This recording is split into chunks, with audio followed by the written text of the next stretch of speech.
मित्रांनो आणि मैत्रिणींनो, DMI मध्ये तुमचं पुन्हा एकदा स्वागत आहे।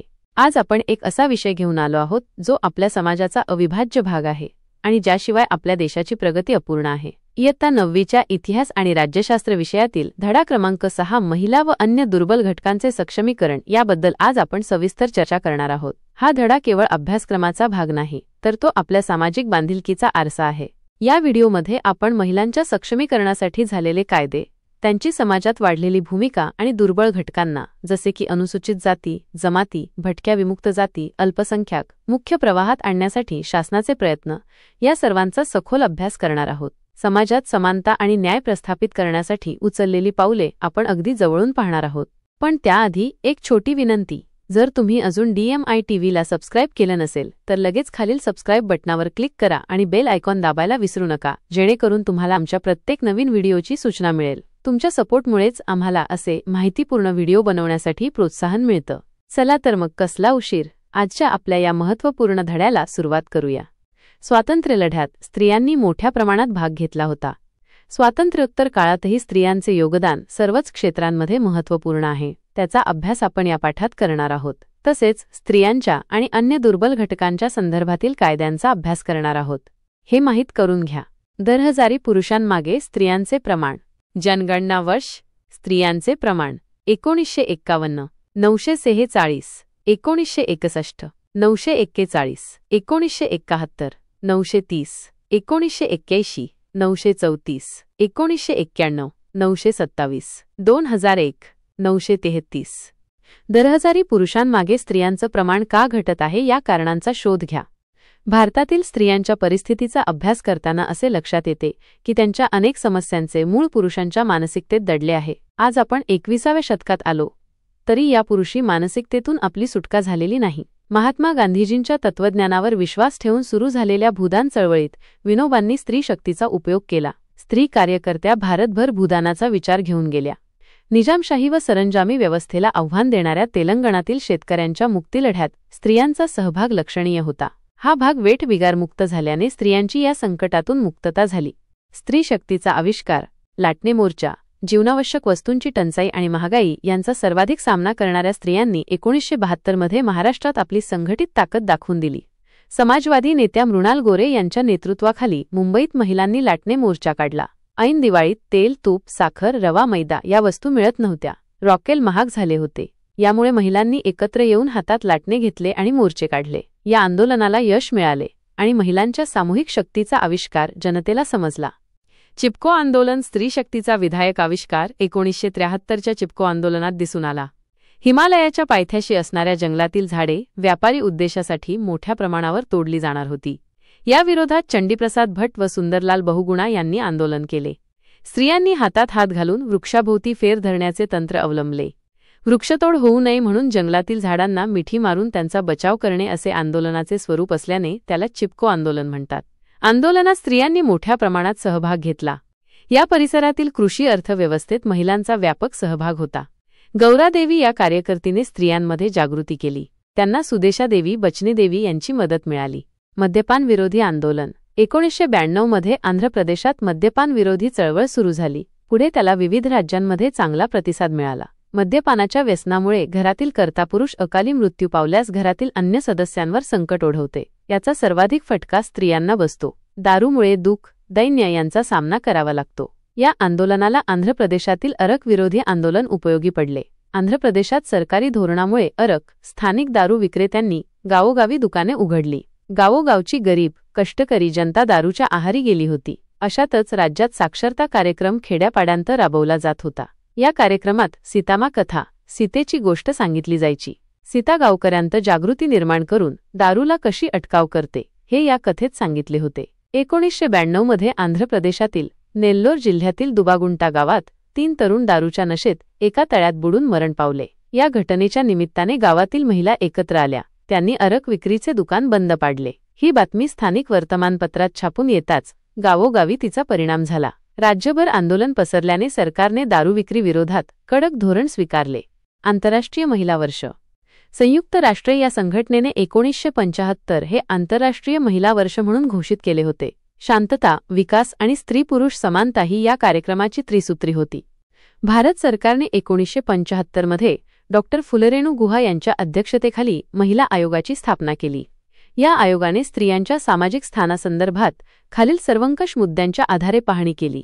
स्त्रियांचा दर्जा, स्त्रियांसंदर्भातील घटनात्मक तरतुदींचे परिणाम, स्त्रियांचे शिक्षण व त्याची टक्केवारी, शिक्षणामुळे त्यांचा झालेला विकास, नोकरी करणाऱ्या स्त्रियांच्या अडचणी, स्त्रियांची रोजगारासंदर्भातील वर्तमान परिस्थिती, स्त्रियांचे वेतन पुरुषांच्या तुलनेत, स्त्री-पुरुष प्रमाण, जन्म-मृत्यू दर, स्त्रियांची भूमिका अशा सर्वंकष मुद्द्यांच्या आधारे पाहणी करण्यात आली. या सगळ्या पार्श्वभूमीचा विचार करून महाराष्ट्रात 1975 मध्ये स्त्री मुक्ती संघर्ष समितीच्या वतीने स्त्रियांसाठी राज्यव्यापी परिषद झाली. सर्वच क्षेत्रांतील स्त्रियांचा या परिषदेत सहभाग होता. 1978 मध्ये समितीचा जाहीरनामा प्रसिद्ध झाला. लिंगभेद, जातीभेद, वर्णभेद या असमान घटकांच्या विरोधात संघर्ष छेडण्याचे धोरण ठरले. यातूनच स्त्री मुक्तीची ललकारी हा गीतसंग्रह ज्योती म्हापसेकर यांचे मुलगी झाली हो, हे पथनाट्य, प्रेरक ललकारी हे मुखपत्र असे उपक्रम सुरू झाले.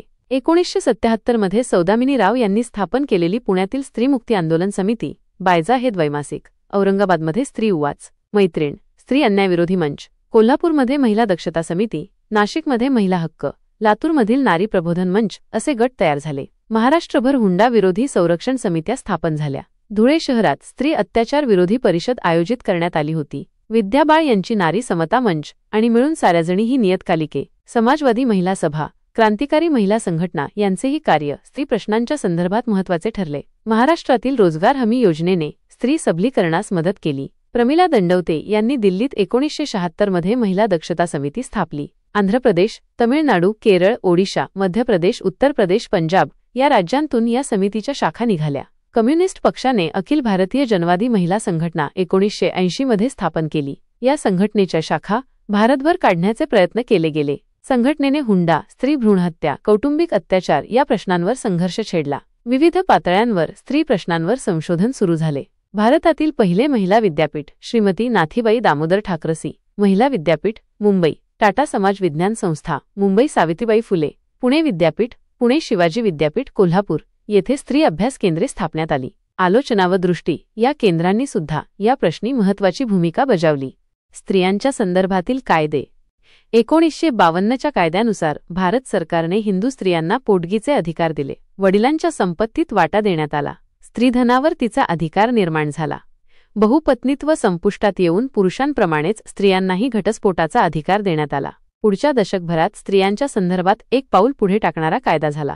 हुंडा प्रतिबंधक कायदा 1961 अन्वये हुंडा घेणे अथवा मागणे हा फौजदारी स्वरूपाचा गुन्हा ठरवण्यात आला. हुंडा प्रथेचे निर्मूलन करून सामाजिक चळवळीला प्रोत्साहन देण्यात आले. या कायद्यामुळे हुंड्यासारख्या अनिष्ट प्रथेमुळे स्त्रियांना होणारा त्रास कमी झाला. त्यापुढे स्त्रियांना बाळंतपणाची सुटी मिळवून देणारा प्रसूती सुविधा अधिनियम मॅटर्निटी बेनिफिट ॲक्ट 1961 हा कायदा अस्तित्वात आला.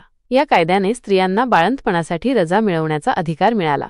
हुंडा प्रथेच्या विरोधात जागृती भारतात हुंडाबंदी कायदा असला तरी वर्तमानपत्रांतून स्वयंपाक करताना पदर पेटून महिलेचा मृत्यू, धुणे धुताना पाय घसरून विहिरीत पडून स्त्रीचा मृत्यू अशा बातम्या येत. याच्या खोलवरच्या चौकशीत हुंडा हेच कारण कितीतरी वेळा पुढे आले होते. पोलीस प्रशासन, न्यायव्यवस्था यांच्या भूमिका समोर आल्या. यातून जागृती घडली. यामुळे 1984 मध्ये हुंडाबंदी सुधारणा कायदा अस्तित्वात आला. 1988 मध्ये 2209 स्त्रिया, 1990 मध्ये 4835, 1993 मध्ये 5377 स्त्रिया हुंडाबळी ठरल्या. या आकडेवारीवरून आपणास या प्रश्नाची तीव्रता लक्षात येईल.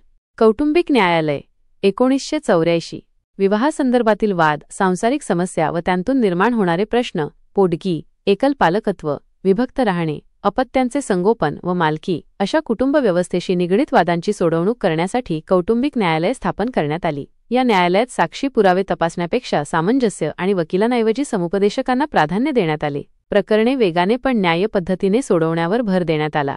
पोटगीबाबतचा खटला 1985 एखाद्या विवाहित महिलेला तिच्या नवऱ्याने घटस्फोट दिल्यावर तिच्या उदरनिर्वाहाचे साधन म्हणून तिला दरमहा ठराविक रक्कम नवऱ्याने देणे याला पोटगी असे म्हणतात. सर्वोच्च न्यायालयात मुहम्मद अहमद खान विरुद्ध शहाबानो बेगम खटल्यात शहाबानो यांस पोटगी मागण्याचा अधिकार आहे असा निर्णय न्यायालयाने दिला. मात्र धार्मिक संघटनांनी याविरुद्ध गदारोळ केला. परिणामतः संसदेत Muslim women act protection of rights on divorce संमत झाला. सती प्रतिबंधक कायदा 4 सप्टेंबर 1987 रोजी राजस्थानातील देवरा गावात रूपकुंवर नावाची विवाहिता सती गेली. ती स्वेच्छेने सती गेली नाही, तिला सती जाण्यासाठी प्रवृत्त करण्यात आले. तिचे सती जाणे, सती प्रथेचे उदात्तीकरण करणे या सर्वच गोष्टी बेकायदेशीर होत्या. मीना मेनन, गीता सेधू, सुजाता आनंदन, अनु जोसेफ, कल्पना शर्मा या स्त्री मुक्तिवादी कार्यकर्त्या आणि पत्रकार यांनी या प्रकरणी सत्यशोधन केले. सरकारने 1988 मध्ये कडक तरतुदी करून सती प्रतिबंधक कायदा संमत करण्यात आला. मानव अधिकार संरक्षण कायदा, स्त्री आणि पुरुष यांच्यावरील अन्याय दूर व्हावा म्हणून 1993 मध्ये हा कायदा करण्यात आला. यासाठी राष्ट्रीय मानवाधिकार आयोगाची नेमणूक करण्यात आली. त्याच धर्तीवर काही राज्यांमध्ये राज्य मानवाधिकार आयोग स्थापन झाले. या कायद्यानुसार सामूहिक अत्याचार, घटस्फोटित महिलांची सामाजिक स्थिती, स्त्रिया व सुरक्षित कार्यस्थळ अशा विविध गोष्टींवर कायद्याने प्रभावी भूमिका बजावून स्त्रियांवरील अन्याय कमी करण्यास मदत केली. महिलांसाठी आरक्षण 73 आणि 74व्या संविधान दुरुस्तीने ग्रामपंचायत, पंचायत समिती, जिल्हा परिषद, नगरपालिका, महानगरपालिकांमध्ये 1/3 जागा स्त्रियांसाठी राखून ठेवल्या आहेत. सरपंच, अध्यक्ष, नगराध्यक्ष, महापौर या पदांसाठीही 1/3 पदे स्त्रियांसाठी राखीव ठेवण्यात आली आहेत. देशातील महाराष्ट्रासह अन्य 15 राज्यांत महिलांसाठी 50% आरक्षण देण्यात आले आहेत. या तरतुदीमुळे महिलांना राज्यकारभारात सहभाग घेण्याची संधी मिळते. स्वातंत्र्योत्तर काळात भारतीय संविधानाने स्त्री-पुरुष समतेची तत्त्वे स्वीकारली. त्यामुळे मतदानासारखा महत्त्वाचा राजकीय हक्क स्त्रियांना मिळाला. पुरुषांच्या बरोबरीने स्त्रियांना शिक्षणाच्या, रोजगाराच्या समान संधी उपलब्ध करून दिल्या गेल्या. सती, हुंडा, बहुपत्नीत्व यांसारख्या दुष्ट प्रथांवर कायद्याने बंदी घातली. स्त्रियांचा घटस्फोटाचा अधिकार मान्य करण्यात आला. त्यांना मालमत्तेतही कायदेशीर वाटा दिला गेला. राजकीय सत्तेत स्त्रियांना न्याय्य वाटा देण्याच्या हेतूने स्थानिक शासन संस्थांमध्ये काही जागा राखून ठेवण्यात आल्या आहेत. या सर्व तरतुदींमुळे आज आपल्याला असे दिसते की स्त्रिया शिक्षण घेऊन अर्थार्जन करू लागल्या आहेत. स्त्री मुक्तीच्या विचाराने स्त्रियांना आत्मभान येत आहे. शिक्षण, अर्थार्जन, प्रशासन, राजकारण या सर्व क्षेत्रांत स्त्रिया हिरिरीने भाग घेऊ लागल्या आहेत. माहितीये का तुम्हाला?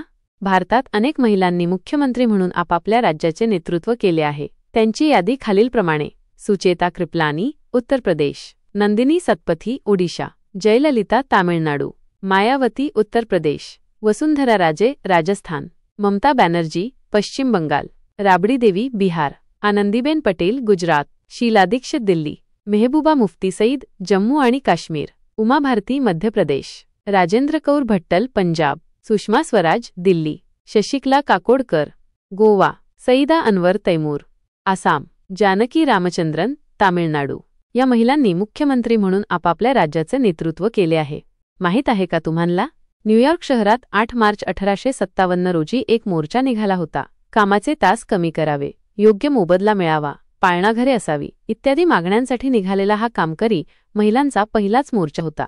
याच मागण्यांसाठी 8 मार्च 1909 रोजी महिलांनी संप केला. परिणामी डेन्मार्कला झालेल्या वुमेन सोशलिस्ट इंटरनॅशनलच्या बैठकीत हा महिलांच्या लढ्याचा दिवस म्हणून जाहीर झाला. 1975 हे आंतरराष्ट्रीय महिला वर्ष म्हणून साजरे झाले, तर 1977 मध्ये तत्कालीन संयुक्त राष्ट्रांच्या आमसभेने ठराव करून 8 मार्च हा दिवस जागतिक महिला दिन म्हणून जाहीर केला.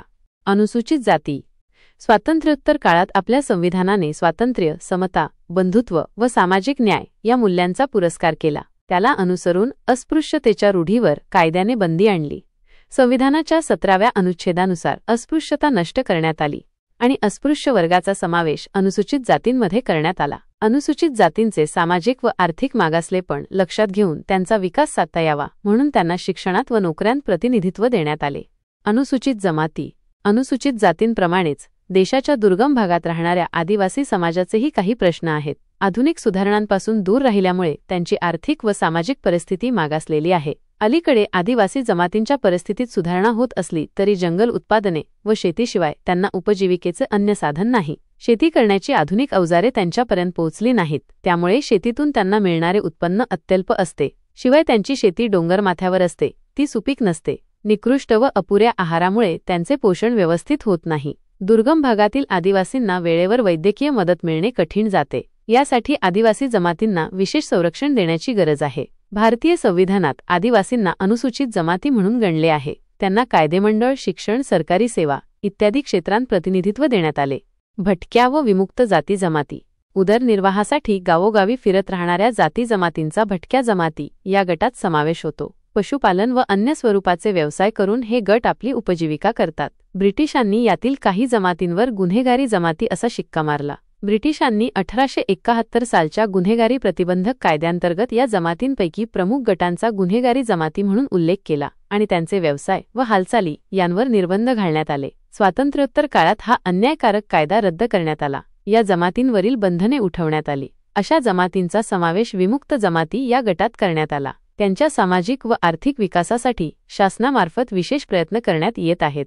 शैक्षणिक संस्था व शासकीय क्षेत्रात या जमातींना प्रतिनिधित्व देण्यात आलेले आहे. अल्पसंख्याक एखाद्या समाजात धार्मिक, भाषिक किंवा वांशिकदृष्ट्या संख्येने कमी असलेल्या व्यक्तींचा समूह होय. आपल्या देशात विविध धर्म, पंथ आणि भाषा असल्यामुळे सांस्कृतिक विविधता आहे. सांस्कृतिक परंपराही वेगवेगळ्या आहेत. या सांस्कृतिक परंपरा जपता याव्यात, आपल्या वैशिष्ट्यपूर्ण भाषेचा विकास करता यावा यांसाठी संविधानाने नागरिकांना सांस्कृतिक व शैक्षणिक हक्क दिले आहेत. अल्पसंख्य असलेल्या गटांना आपापली भाषा, संस्कृती, परंपरा यांचे रक्षण आणि संवर्धन करण्याचा हक्क आहे. त्यासाठी स्वतंत्र शिक्षण संस्था स्थापन करण्याचा त्यांना हक्क आहे. त्यांची प्रगती साधण्यासाठी शासनामार्फत विविध योजना राबवल्या जातात. पुढील पाठात आपण भारताने स्वातंत्र्योत्तर काळात विज्ञान व तंत्रज्ञान क्षेत्रांत केलेल्या प्रगतीविषयी माहिती घेणार आहोत. पुढच्या भागात आपण विज्ञान आणि तंत्रज्ञानाकडे वळणार आहोत, जो भारताच्या इतिहासातील एक अत्यंत प्रेरणादायी अध्याय आहे. या भागात आपण भारताने विज्ञान आणि तंत्रज्ञानात कशी प्रगती केली, अणुऊर्जा, अवकाश संशोधन आणि माहिती तंत्रज्ञान क्षेत्रातील भारताची अतुलनीय कामगिरी याबद्दल सविस्तरपणे जाणून घेणार आहोत. हा व्हिडिओ तुम्हाला नक्कीच आवडला असेल अशी आशा करतो. जर आवडला असेल तर लाईक करायला विसरू नका आणि आपल्या मित्रमैत्रिणींसोबत शेअर करा, जेणेकरून त्यांनाही या ज्ञानाचा फायदा घेता येईल. तसेच अशाच माहितीपूर्ण व्हिडिओसाठी आपल्या चॅनलला सबस्क्राईब करा.